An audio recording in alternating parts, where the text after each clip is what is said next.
Dobra večer. Dobrodošli u obljetničku sezonu emisije koja traži sveti gral umjetnosti riječi.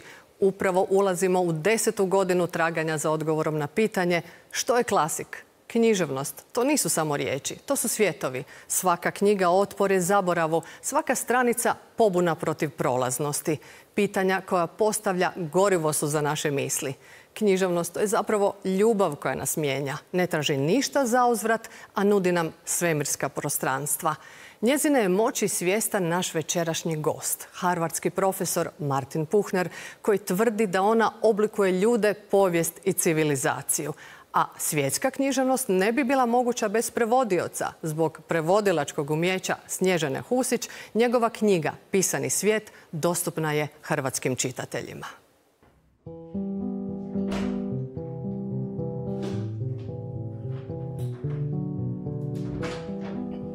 Nisam poželjeti mogla bolju posvetu prevođenju od Puchnerove knjige, jer je to zapravo knjiga o prevođenju. Bez prevodilaca i bez prijevoda nema svjetske književnosti. Puchner je posvetio cijelo poglavlje Goetheovom pojmu svjetske književnosti koji kreće od prevođenja. Goethe je upoznao kinesku književnost zahvaljujući prijevodima, poslije smo shvatili zahvaljujući lošim prijevodima, tako da eto i loši prijevodi imaju svoje mjesto u povijesti svjetske književnosti. Ali da, to je bila ta moja ljubav prema toj knjizi. Ajme, netko je napisao zapravo cijelu knjigu o prevodiocima, a ljudi će to čitati na svoj način. Netko će primijetiti da je to knjiga zapravo o prevođenju, netko neće, ali to je tako, prevodioci smo, navikli smo na to i da nas se vidi, još više da nas se ne vidi, ali to nam je sudbina, to nam je i ljubav, i strast, i posao, i kruh.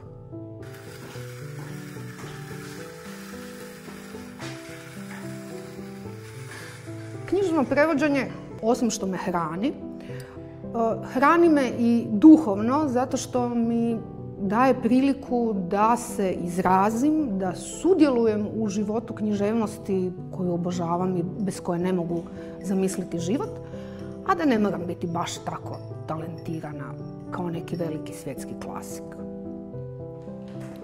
Počela sam u posljednje vrijeme ne pročitati do kraja knjigu koju prevodim, jer je tako napetije i zanimljivije. Pročitam je koliko je dovoljno da uhvatim glas ili da imam dovoljno elemenata na temelju kojih mogu istraživati vlastiti pripovjedni ili pjesnički glas koji dovoljno dobro oponaša tog pisca ili pjesnikinju.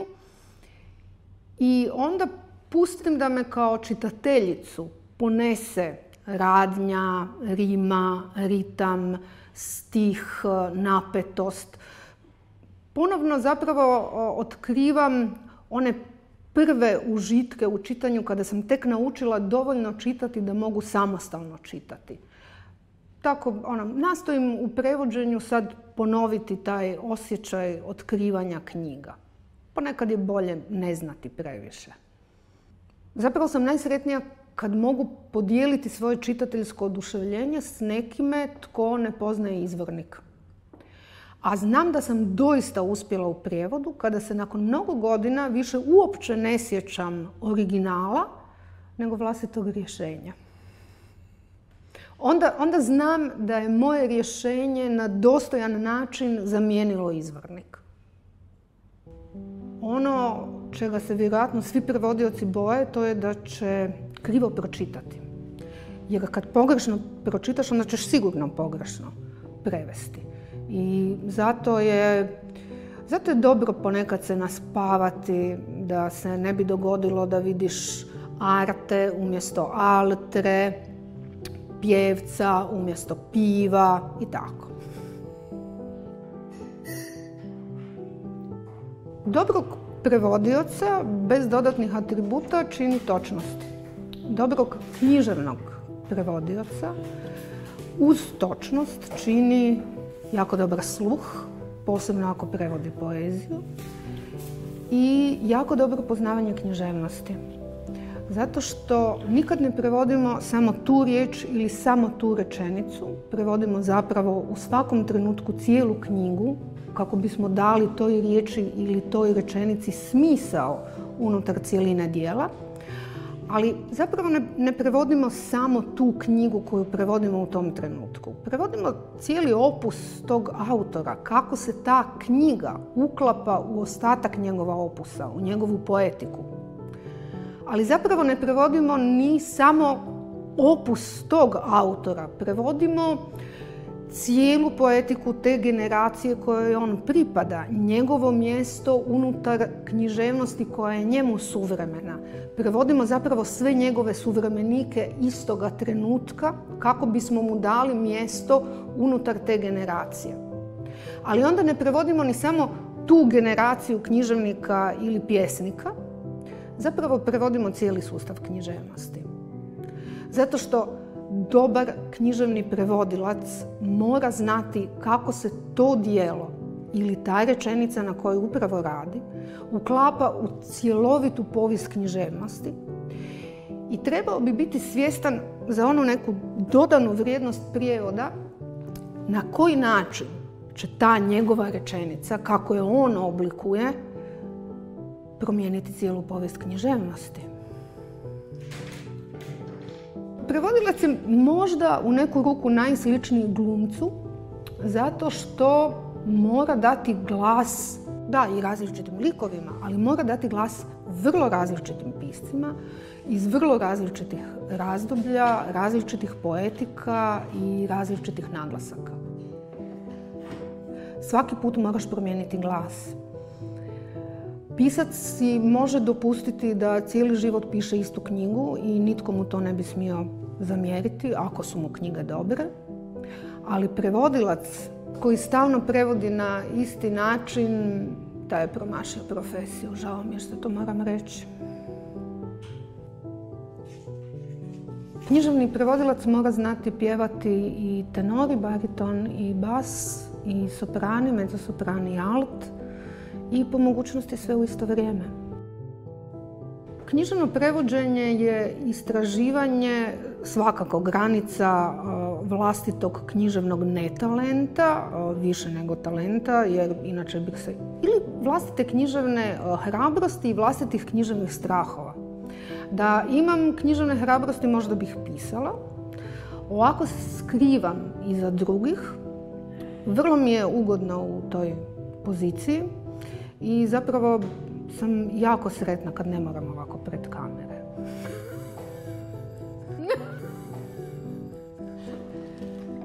Naravno da književnost oblikuje svijet. Književnost oblikuje svakog pojedinca koji književnosti dopusti da uđe u njegov svijet. Meni je književnost promijenila život i postala mi je život. Dakle, dovoljno je da krenem od sebe same. I ako to moje bavljenje književnošću kroz prijevode dotakne još nekoga, ja sam svoje napravila. Naš gost vjeruje da su riječi moćnije od mačeva, da književnost gradi civilizacije, a može ih i rušiti. U njegovoj knjizi Pisani svijet susreću se Gilgameš i Greta Thunberg, Platon i Cervantes, Sofoklo i Steve Jobs. Ali večeras ne govorimo samo o knjigama koje su mijenjale svijet, nego i o knjigama koje su mijenjale njega. On je jedan od najlucidnijih tumača čudesne, opasne i svete moći književnosti, nagrađivani filozof književnosti, autor Nortonske antologije svjetske književnosti, profesor na Američkom sveučilištu Harvardu, Martin Puchner. Good evening. Welcome to the show, What is Classic? Thanks for having me. Thanks for coming to our show. In your book, Written World, you say how it is impossible to imagine our world without literature. I agree. But you showed us how story about literature is very important story for us. You explore how stories have shaped our world. So, why is literature so essential? Is storytelling so human as breathing, for example?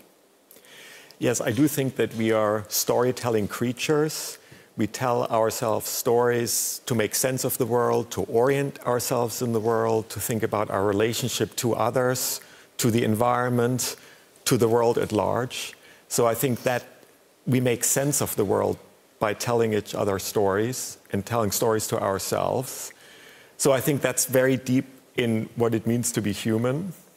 But then, about 5,000 years ago, we invented writing, and then some of these stories were written down. And that's really the story I'm telling in this book. And it's not just fictional stories, it's religious stories, it's political stories, it can be legal stories. And these different kinds of stories increasingly shape the world in which we live. The book grew from your teaching humanities at Harvard and also your role as an editor at Norton Anthology of World Literature. It's a remarkable journey through time, you said 5,000 years ago, and around the globe from the Epic of Gilgamesh to Harry Potter, I think. That's right. Yeah, and you stated that literature is not just a mirror, but a powerful force. What kind of force is it? What kind of power is it?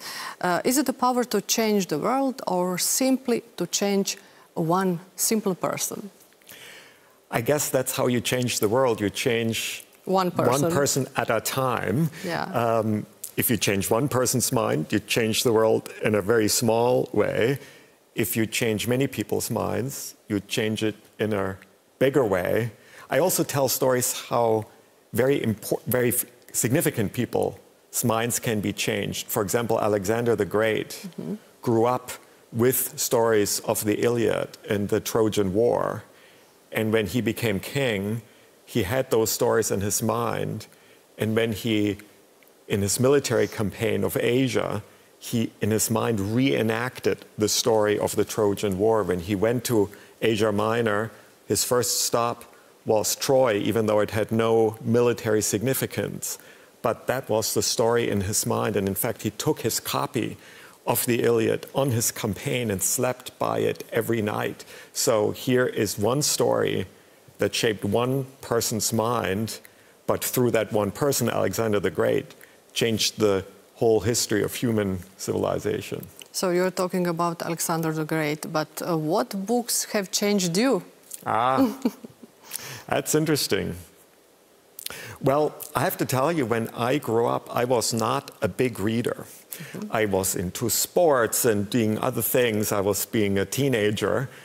There are a few books that really changed my mind. One was Lord of the Rings and The Hobbit. Not unusual, I suppose. But that was, I think, the first book I read twice rather than just once. And then I came back to literature really at the end of high school and in college, and then I started reading a lot philosophy.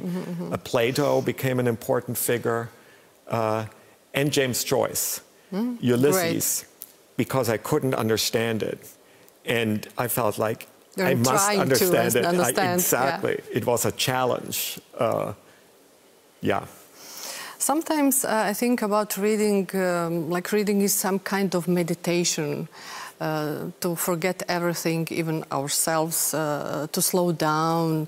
But nowadays, especially in 21st century, I think reading could be some kind of resistance, for example. What do you think about it?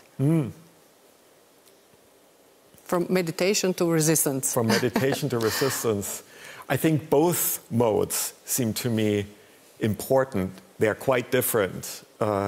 There's lots of stories of reading and writing and resistance. You know, for example, a chapter on Anna Akhmatova and how her poetry was very touching chapter, yeah. You know, was an act of resistance to Stalin. It also had to do with how she became afraid to write anything down, so she remembered her poetry in her mind and taught it to her female friends and used them as sort of paper on which to write her poetry. Unbelievable story, how she memorized everything by heart in order to save herself and save from censorship and punishment, yeah. But that is a great story of resistance for me. But this kind of meditation or practice, I think a lot about that these days, especially since, as we all know, younger students have trouble spending many hours reading a single text. They read a lot, but in a slightly different mode. And I feel like, yes, there is a real discipline in an almost sort of Buddhist sense, that it's a practice that you have to do over and over again, or a muscle that you have to develop. And so that there is something meditative, or it's like an exercise. So yeah, I think both. I don't know whether it's, it starts with resistance and then goes to meditation, or the other way around. They seem, to my mind, somehow equally important. Mm-hmm. Recently, Turkish-British author Elif Shafak, she had published a text on why we still need novels, so longer text. Yeah, she said that a recent study suggests that we have fallen out of love with reading, and that 40% of Britons have not read a single book in the last year. She reminded how Philip Roth said the literary era has come to an end. People, you just mentioned something, our concentration to read, I think that shrunk a bit, that the average time a person can focus on one thing decreased from 2.5 minutes for only 45 seconds. It sounds horrible, really.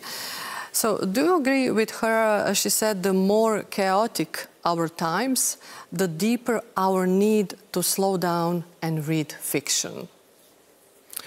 I like the slowing down, and I think goes back to your point about meditation, that it is a kind of practice and a concentration that you can, but you need to practice. It's not something that comes naturally to us, perhaps. So I think it's important to habituate younger people to that mode. At the same time, I find myself resistant to these decline narratives. And this is one reason why I wrote The Written World, because yes, we were living through these technological changes, reading on cell phones and so on and so forth. And it can feel like a decline or a change, but I felt like, okay, let's go to these earlier moments when new technologies changed how we read and write, like with paper and print and the alphabet. And I found that at each of these earlier moments, people also worried about decline. People were very critical of people reading novels, especially women reading novels in the 19th century. That was seen as like a bad influence. So I feel like there are lots of worries that get attached to reading and what we read and how we read, and sometimes exaggerated, I think. So I think we still read a lot. People read a lot on their phones. They read differently, and it's true. Maybe the attention spans have shortened, but people also read very widely. They assemble pieces of knowledge from all kinds of places. And that's not only a negative, I think. Yeah. How's the situation with your students? Do they read longer forms, novels, for example? It has become harder. I'm assigning fewer pages now than I did 20 years ago, definitely. Though I've also, I teach some very long texts, like the Odyssey or the Iliad, or the Tale of Genji, the wonderful Japanese text that's like 1,000 pages long.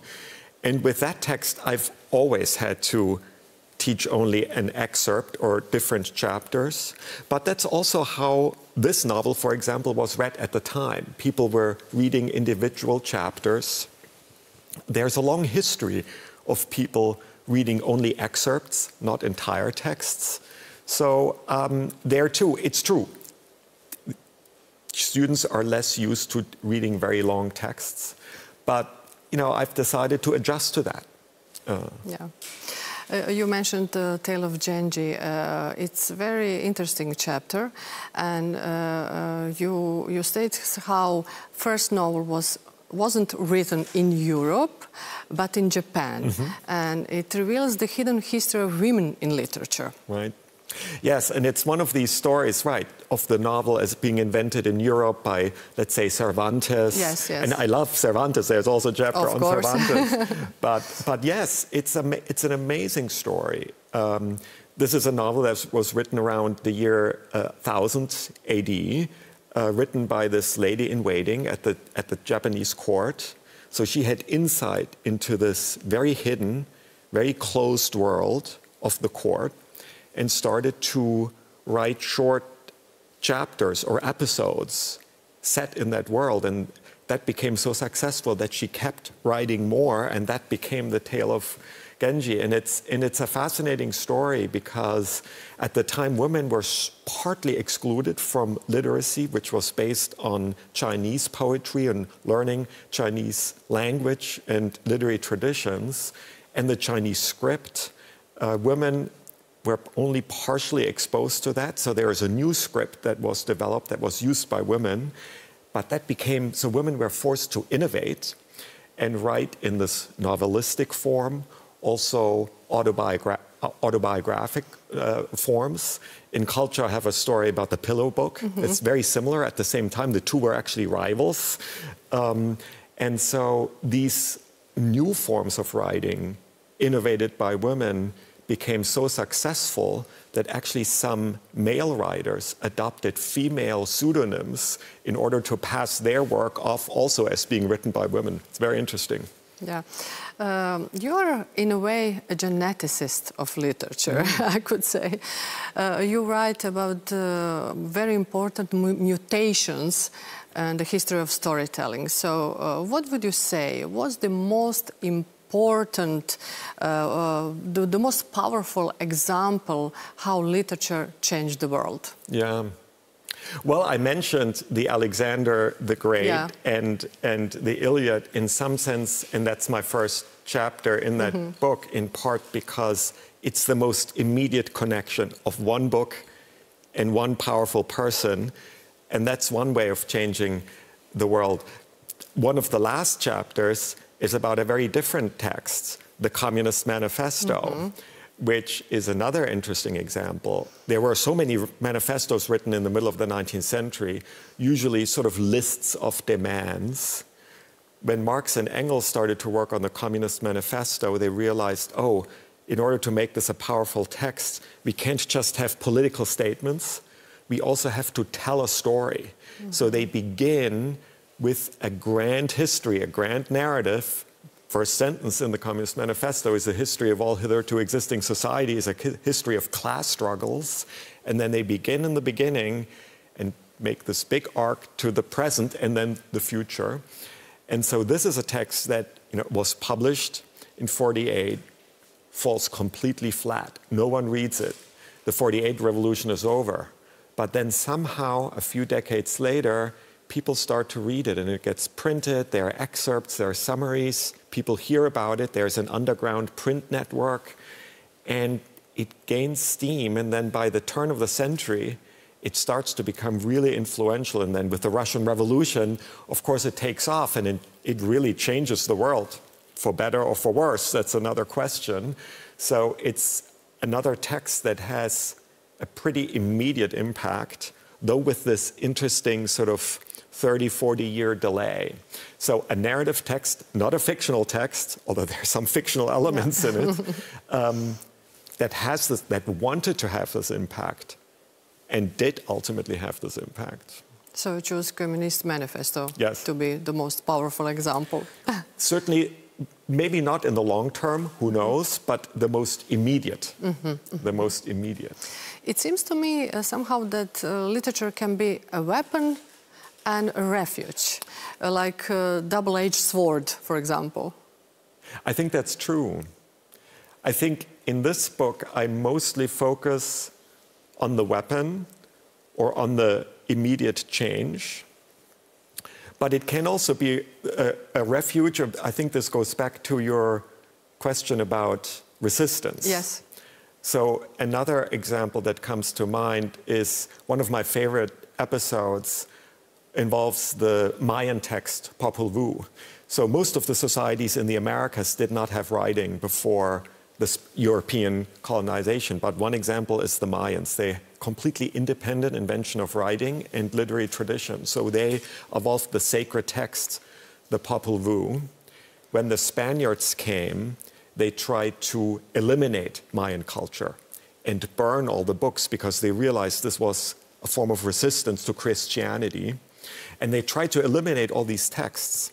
And so there are 3 Mayan scribes who realized, okay, our culture is under assault. They are burning our books. They're trying to eliminate our writing system.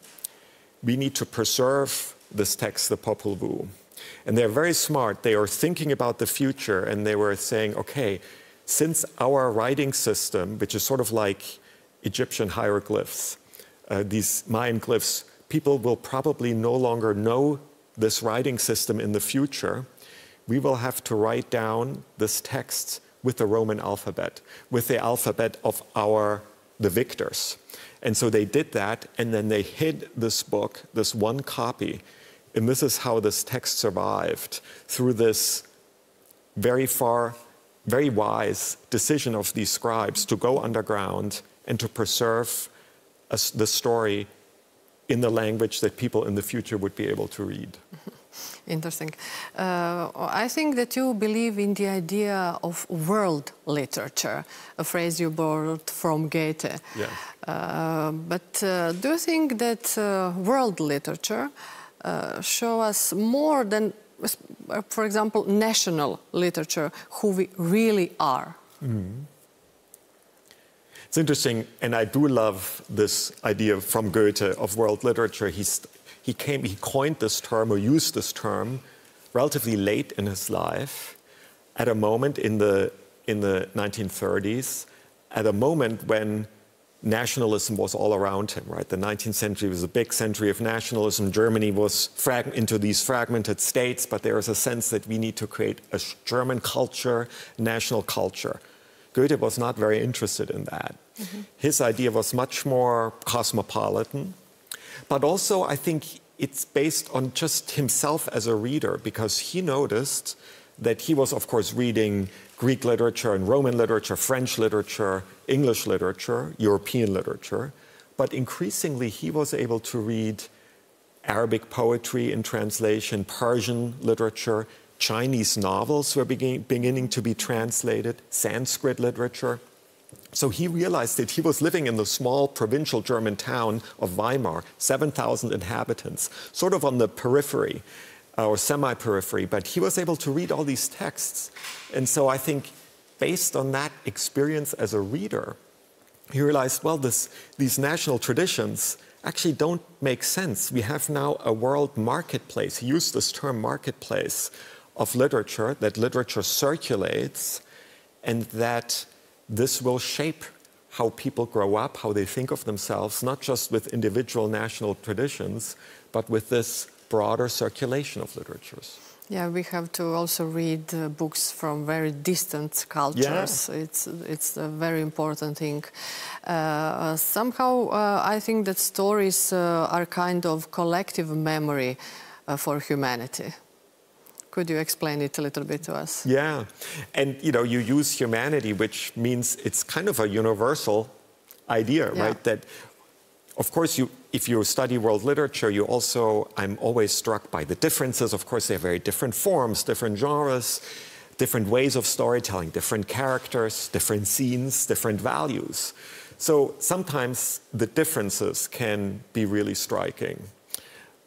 But at other times, I take a step back and I realize it's kind of amazing that I can read a text that's 4,000 years old and written in a completely different time, completely different language, completely different context. And yet, I can sort of understand it. And the Epic of Gilgamesh, I suppose, is a good example. It's the earliest longer written text. And it's astonishing, actually, that we can read it. Of course, we need translators. We had to rediscover this text. It was lost. It came back. So lots of contingency, kind of surprises. But now that we have it again, and it's almost complete, we can read it. So yes, I do think that it just shows that there's a lot that we humans share despite all differences. Yeah. And yeah, maybe the reason is there a literary DNA, some kind of common shared genetic code, or are some archetypal structures eternal in literature? It's interesting because people have always tried to take all that variety of storytelling and somehow reduce it to one plot. There's one example in the early 20th century. An American scholar coined this term monomyth, or the hero with 1,000 faces, that there's all these heroic stories. There's a hero, usually a male hero, who goes out into the world, encounters resistance, finds a helper, and then somehow comes back a changed man. So that is one story type. But I actually don't think that's the only story. There are lots of other stories, you know, the tale of Genji that we mentioned before, or Murasaki Shikibu's Imagination, the Pillow Book, which is much more of an autobiographical writing, where Sei Shonagon, also lady-in-waiting at the Heian court, observes social interactions with great psychological insights. So yes, you can try to reduce all stories to one plot. This hero with 1,000 faces became very influential in Hollywood. People read that in Hollywood, which is maybe why all Hollywood movies are the same. But I think that there isn't just one story type. There are comedies, there are apocalyptic stories, there are romantic stories, stories with an open ending. I think there are many different types of stories in the end. A very interesting topic is literary canon. What do you think? Should we rethink it? Is it too Western-centric? Could it be more democratic? It's a couple of different questions. I think that canons are never stable, never static. We are constantly rethinking it and re-evaluating it, seeing whether these are still the texts that are useful for us. So this reimagining the canon, I think, is a dynamic process that's always happened, and that's important. Though that doesn't mean that there shouldn't be canons. I think it's clear that there are certain texts that remain important for each generation. And I think that there are sort of shared reference points. And that seems to me the real value of canons. So I'm not against canons, but you're right, they should be rethought. And this is also, in Europe for a long time, our understanding of canons of literature were European. But then there were people like Goethe and others who started to say, okay, there are all these other literary traditions. We should put ourselves in conversation with them. And so that's what I'm trying to do too. And so there are so many amazing literary traditions outside Europe that are much less known. And so, like the Popol Vuh, or in culture, I tell the story of the Kebra Nagas, the great Ethiopian scribal tradition. You know, people say that there's no written literature for a long time in sub-Saharan Africa, but that's not true.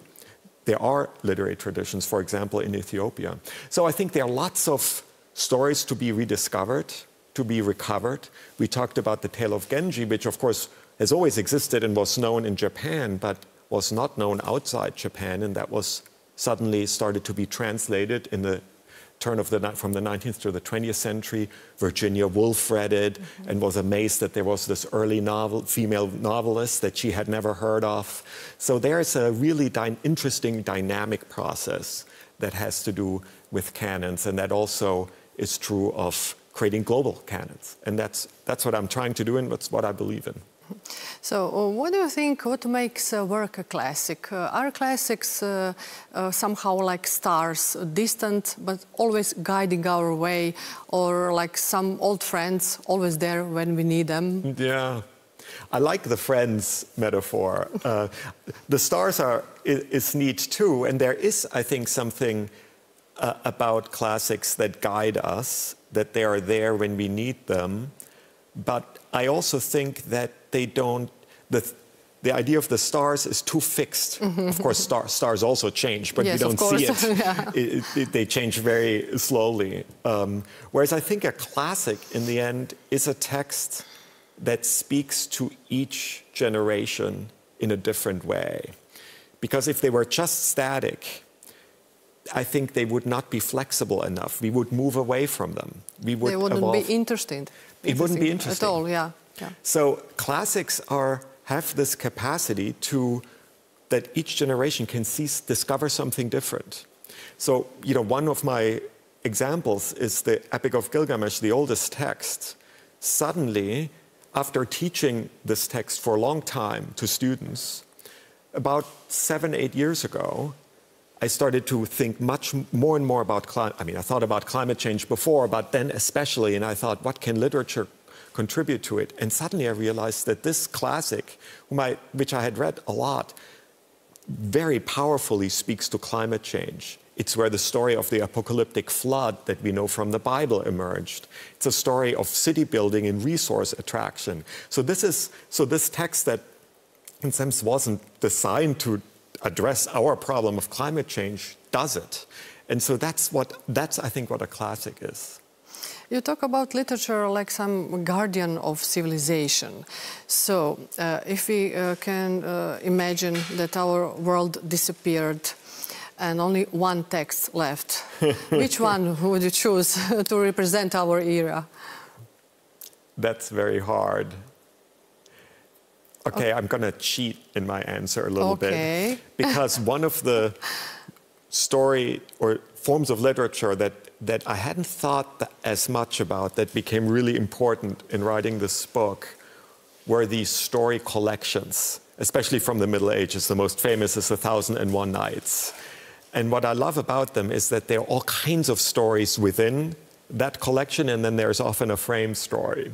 So if I imagine some corpus of texts, you know, one text to survive, I think I would choose one of these texts that has many different stories within it, like the 1001 Nights. You could say the same thing about the Bible. It's composed of all these different layers and stories. It's also a collection of texts. Or there are wonderful poetry collections in China and Japan. So one of these collections, maybe I say this because I myself create anthologies. Yeah, I would choose one big, huge anthology of poetry and Bible, perhaps. Yes, good.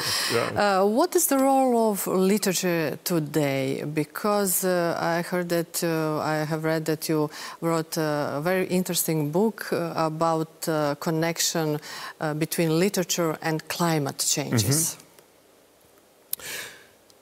It was for me an exercise to think about whether the study of literature can be useful in really solving problems. It's another way of thinking about how literature changes the world or intervenes in the world. And with climate change, I think the connection is that, of course, climate change is a question of science, climate science, predictions about climate change, very important engineering solutions. Climate change was created by engineering and has to be solved in many ways by engineering. But I think what we've learned in the last 40 years is that to solve climate change, it's not enough to have better models of prediction or engineering solutions, which we have. You also need to get people to change their habits, their lives, their attitudes. And that's a cultural question. That's a question of culture. That's a question of the stories we tell ourselves. And so I try to do two things. On the one hand, understand where our ideas about nature as a resource that we can extract come from. And they come from some of the oldest stories, like the Epic of Gilgamesh, or many other stories.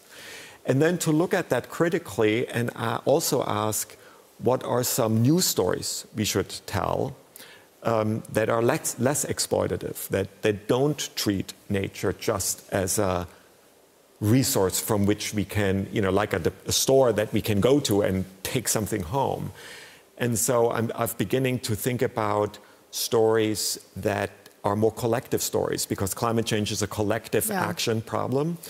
And I don't think we can rely on the single hero, coming back to the, you know, the hero with 1,000 faces. 2 years ago, I was in Iraq and worked with a group of climate activists in Mosul, which is where this Epic of Gilgamesh was found, is discovered. And we talked a lot about climate change, and they said, you know, we have to retell that story of Noah and the flood, because in that story we have a hero, Noah, who builds his boat and saves humanity. But we won't have such a figure with climate change. We all have to change. So they were saying we need a new story about collective action. Yeah. At the end of our show, I would like us to send some kind of message to our audience. In your other book, translated into creation culture, we have it here in our studio, you say that the main lesson from the history of culture is humility. I like that a lot. Why? I think I wrote that because I felt, and I'm not the only one, I think that we live in a very moralistic age, that we are very quick to judge the past or other cultures because they have a different understanding, different values, and many people feel threatened or challenged by that. The one term is cancel culture about that students started to demand that there are trigger warnings on texts, and we were very judgmental of the past. And while I understand we don't have to accept all the values from the past, I would not like to live in many of the societies whose literature I enjoy reading and feel like I can get a lot out of. I do think that we got too moralistic and too quick to judge and too quick to dismiss. And so I felt that it was important to cultivate humility, because we also have to hope that whatever cultural production we leave behind to the future, that the future will be not as judgmental as we can be, that we are hoping that in the future people will read what we write and maybe practice a certain amount of forbearance or tolerance for the way we live, which they will judge probably also quite harshly. So yes, I think that's one reason for humility, and the other is just a kind of amazement at all the things that humans have left behind and made, and that so many of these objects and texts and stories have, of course, disappeared, but also many have survived. And it's kind of a miracle that they have survived, that you can read something that's 5,000 years old, or that we rediscover a cave where humans painted 30,000 years ago. And yes, the emotions that instill in me is a kind of amazement, and I think a kind of humility. Yeah. Great. Professor Puchner, thank you for the interview. Thank you very much.